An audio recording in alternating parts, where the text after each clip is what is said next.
हथियार रखे थे प्लेन में? बोल। ऑफिसर, आर्मी में इतना टाइम नहीं लगता।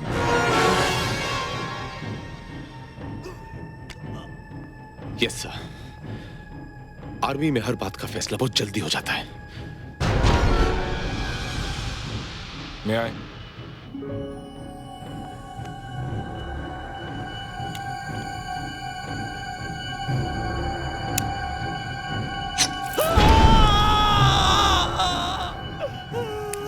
जैसे जैसे खून बहने लगेगा वैसे वैसे आंखों के सामने अंधेरा छाने लगेगा, दिमाग सुन्न हो जाएगा और दिल की धड़कन रुकने लगेगी। इस खून को रोकने का एक ही तरीका है कि तुम अपनी जुबान खोल दो, वरना तुम्हें कोई नहीं बचा सकता। ना मैं, ना वो लोग जिनके लिए तुम काम करते हो, और ना ही ऊपर वाला। बताता हूँ सब बताता हूँ। All yours. प्रोफेसर संतानों ने हम दोनों को हायर किया था साहब। हमारा मुतालबा है कि हमारे लीडर बाबा ज़हीर को फौरन रिहा किया जाए और उन्हें हिफाजत के साथ हम तक पहुंचाया जाए। इस काम के लिए हम 48 घंटे की मोहलत देते हैं। अगर इस मुद्दत तक बाबा ज़हीर हम तक नहीं पहुंचे तो हम हर 1 घंटे पर एक एक मुसाफिरों को मारना शुरू कर देंगे और इन तमाम मौतों की जिम्मेदारी भारतीय हुकूमत की होगी। और अगर हम पर हमला करने की कोशिश की गई या बाबा ज़हीर को कोई नुकसान पहुंचाया गया तो हम प्लेन के साथ तमाम मुसाफिरों को बम से उड़ा देंगे।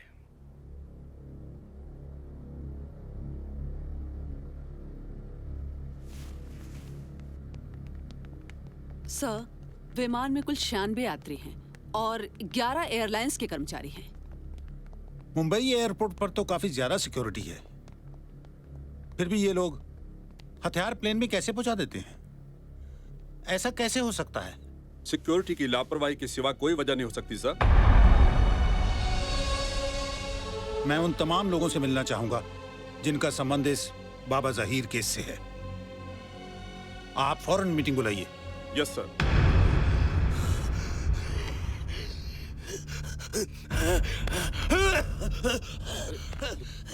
क्या हो गया? निकालिए लीजिए। कैप्टन चल। अरे देख नहीं रहे हो, इसकी तबीयत खराब है, दवा ले रहा है। इसे मैं देखता हूँ, तू चल अपनी जगह पे। मुझे चल प्रॉब्लम है। चल, मुझे बहुत सफोकेशन हो रहा है। चल, मुझे बाहर निकालो कैप्टन मुझे बाहर निकालो। और कितने दिन जिएगा? हो गई है कैप्टन।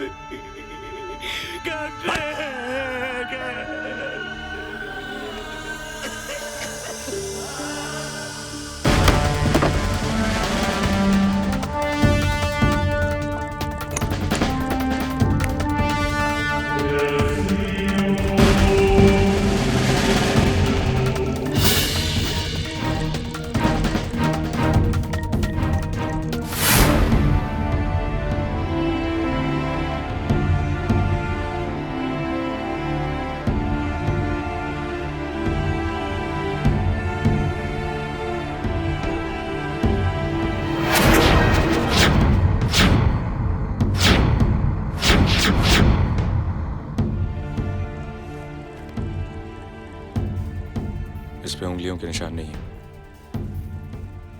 लगता है हमारे यहाँ आने की खबर पहले से थी किसी को। Hello colonel sir. बाबा ज़हीर और प्लेन हाईजैकर्स के इस केस से संबंधित सभी लोगों को डिफेंस मिनिस्टर ने हेडक्वार्टर्स में बुलाया है सर। और हाँ, वो एंटी टेररिस्ट स्क्वाड के एसीपी को भी साथ ले आना जो इस केस का इंचार्ज है। Right sir. हम दिल्ली जा रहे हैं।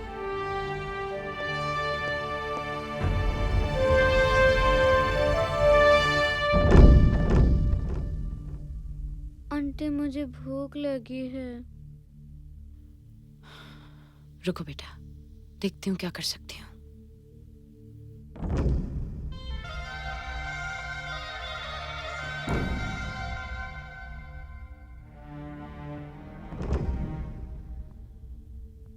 उठ, चल उठ।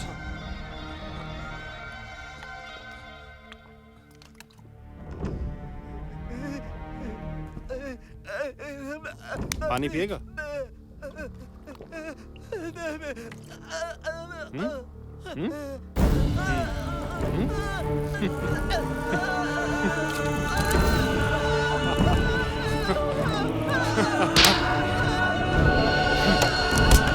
पानी चाहिए? पानी चाहिए? ये ले, और पीछे कोई पीछे नहीं आएगा। ये ले, और पीछे देखते नहीं, एक मिनट के लिए अच्छा को मारो। चल।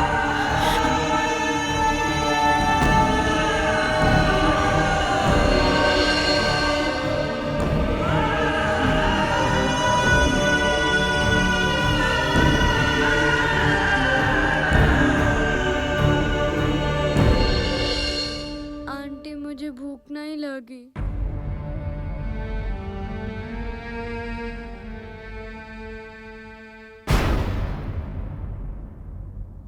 जनाब, मुझे और हुकूमत पाकिस्तान को बेहद अफसोस है कि आपका प्लेन हाईजैक करके हमारे इलाके में उतारा गया है और सुना है शायद 2 लोग भी मारे गए हैं।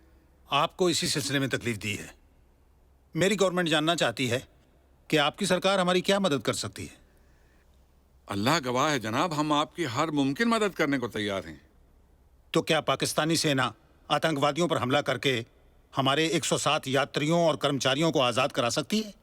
हम बिल्कुल तैयार हैं जनाब, बल्कि हमारी फौज ने तो उस इलाके को चारों तरफ से घेर लिया है जहां आपका वो प्लेन उतारा गया था। हमारी फौज कभी भी हमला कर सकती है, लेकिन उसमें एक खतरा है जनाब। खतरा? कैसा खतरा? यही कि अगर मुजाहिदीन ने मेरा मतलब है कि उन लोगों ने, जिन लोगों ने आपके प्लेन पर कब्जा किया है, प्लेन को बम से उड़ा दिया तो, या फिर हमारी फौज की फायरिंग में आपके लोग कुछ हलाक हो गए, तो आप इल्जाम तो हम ही को देंगे ना। इसका मतलब है आप हमारी कोई मदद नहीं करेंगे? जनाब, मैंने ऐसा तो बिल्कुल नहीं कहा।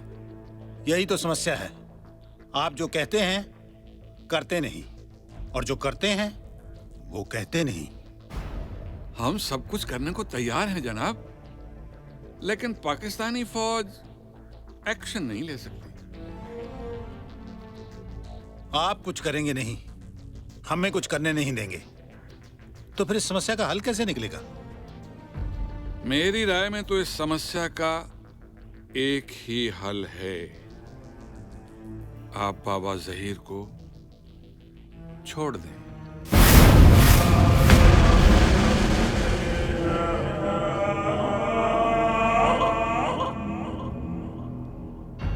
एक जिंदगी के लिए 107 लोगों की जान खतरे में डालना मुनासिब नहीं है।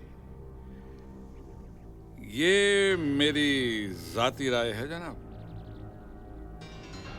आप हमें इस बात की आज्ञा देंगे कि हमारा एक डेलीगेशन आतंकवादियों से बात करने के लिए पाकिस्तान जा सके?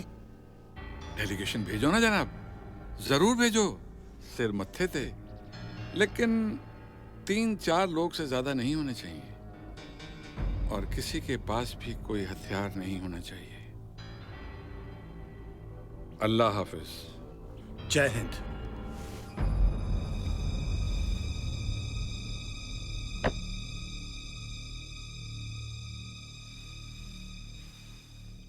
सर, ये सब जहीर को छुड़ाने की साजिश है और ये लोग आतंकवादियों की मदद कर रहे हैं।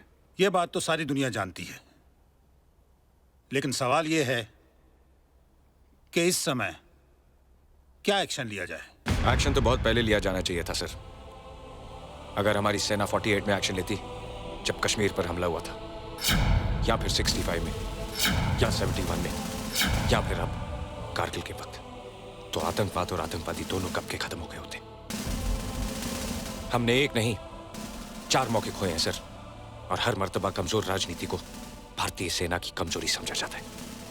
हमें एक मौका चाहिए सर, ताकि हम साबित कर सकें कि हम क्या हैं और क्या कर सकते हैं। कर्नल, अपने सुपीरियर्स के सामने इस तरह बोलने का तुम्हें कोई अधिकार नहीं। तुम बाहर जाओ। Sorry sir. ठहरो, तुम ठीक कहते हो कर्नल। बहुत से लोग हमारी सहनशीलता को हमारी कमजोरी समझते हैं, लेकिन ऐसा नहीं है। भारत हमला भी कर सकता है और जीत भी सकता है, लेकिन हम उनके शहरों पर बमबारी करके बेगुनाहों को मारना नहीं चाहते, बल्कि नफरत का जो पेड़ उन्होंने उगाया है हम उसे जड़ से उखाड़ फेंकना चाहते हैं। और पिछले 56 साल से हमारी यही कोशिश रही है। और पिछले 56 साल से ये कोशिश कभी कामयाब नहीं हुई सर। कभी ना कभी तो होगी। कभी तो हमारे पड़ोस में कोई ऐसी सरकार बनेगी जो अपनी आंखों से भारत दुश्मनी की पट्टी उतार कर सच्चाई को देखेगी। तब तक न जाने कितने प्लेन हाईजैक हो चुके होंगे, कितने हमले पार्लियामेंट और अक्षरधाम पर हो चुके होंगे, कितने स्टेट्स कश्मीर बन चुके होंगे। एक अच्छे कल की उम्मीद हमारे आज को बर्बाद कर रही है सर। अरे राम राम राम, क्या भाषण दिया है, वाह। तुम्हें फौज में नहीं हमारी पार्टी में होना चाहिए था, लेकिन तुम फौजी हो ना, राजनीति के प्रॉब्लम्स को नहीं समझ सकते।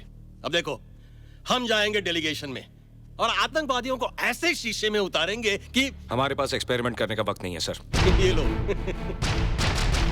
कर्नल, मुझे लगता है तुम्हारे जहन में कोई प्लान है। Yes sir. क्या प्लान है? डिफेंस का प्लान सिविलियंस के सामने डिस्कस नहीं किया जा सकता। Please excuse us.